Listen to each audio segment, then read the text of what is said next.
So Sadhguru, sometime back I happened to be in a situation where a friend of mine was drunk. So when she was in the drunk state, she was repeatedly saying that please don't judge me as I'm drinking, please don't judge me. It is… but she has lost her judgment, but she doesn't want you.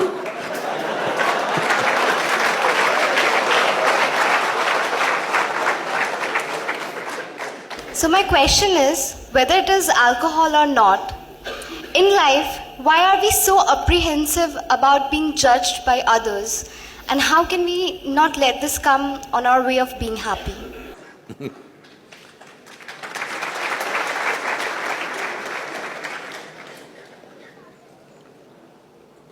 Look at me.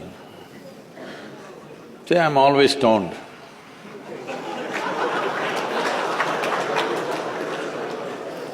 Never touched a substance, but always stoned. You can judge me whichever way you want.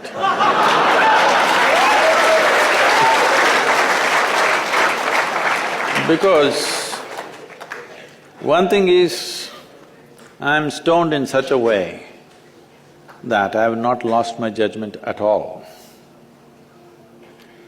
And at the same time, whichever way you judge me has absolutely no impact on me because I'm completely stoned.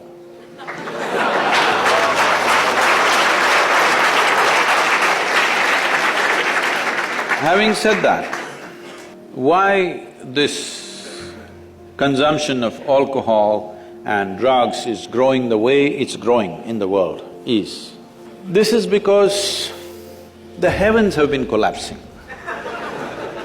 Yes, I was in Bangalore just 3-4 weeks ago. There were over 8,000 people doing a 2-day program with me.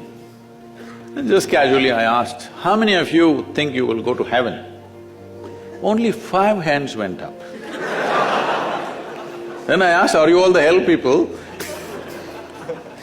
No, it's just that both heaven and hell have collapsed in people's minds.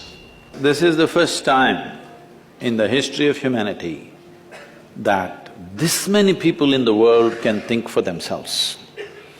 Otherwise, your priest, your mullah, your pandit or a book was thinking for you. The first time that so many people can think for themselves. Are they thinking right, thinking wrong? There are many issues about that. But they're thinking right, thinking wrong, but they're thinking.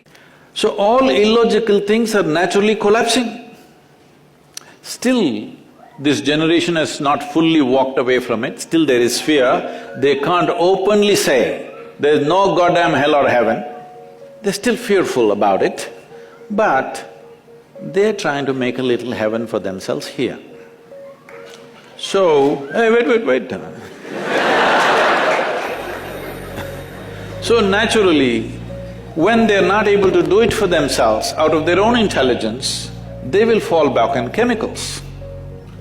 Today, just to take very affluent societies, because every society is aspiring to be like that, let's say you take United States, which is the most affluent nation on the planet right now.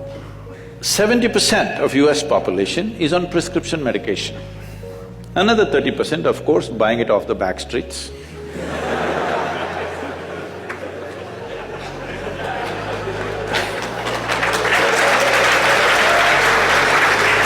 Most affluent nation, obviously affluence is not working. To be healthful, you need chemicals. To be joyful, you need chemicals. To be peaceful, you need chemicals. To be ecstatic, of course, that is ecstasy. So, I'm not even looking at it morally. It's never a moral issue for me. If 90% of this population right now is on chemicals, believe me, the next generation that we produce will be a generation which is much less than us. If we produce a next generation less than ourselves, we have committed a crime against humanity, because the next generation must be at least one step ahead of us, otherwise we've lost it. We've lost the entire process of civilization. When we produce a next generation which is actually less than us.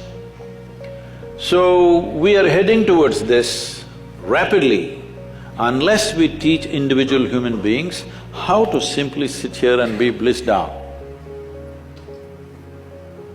Stoned enough or no? Just look at me. But am I conscious enough, alert enough, clear enough?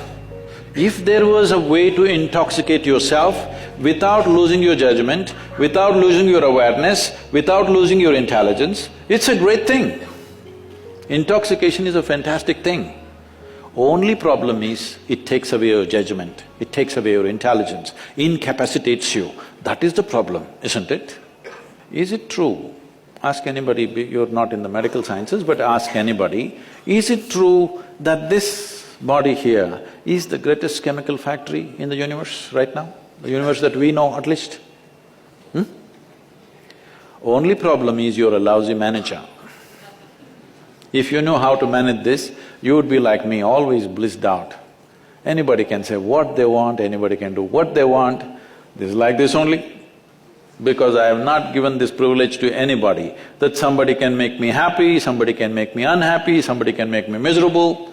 Right now, you are a consequence of other people's opinions. Where do you plan to go like this?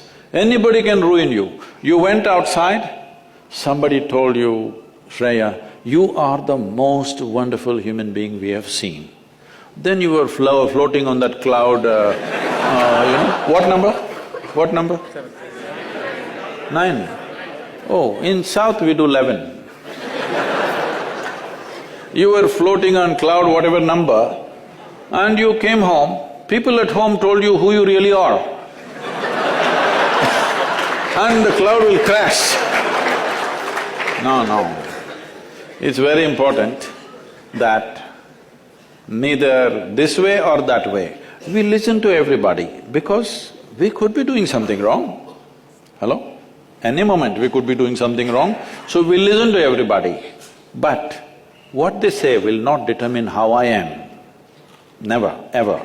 This you must fix and you must tell your friend when she's not drunk. Because otherwise she won't understand.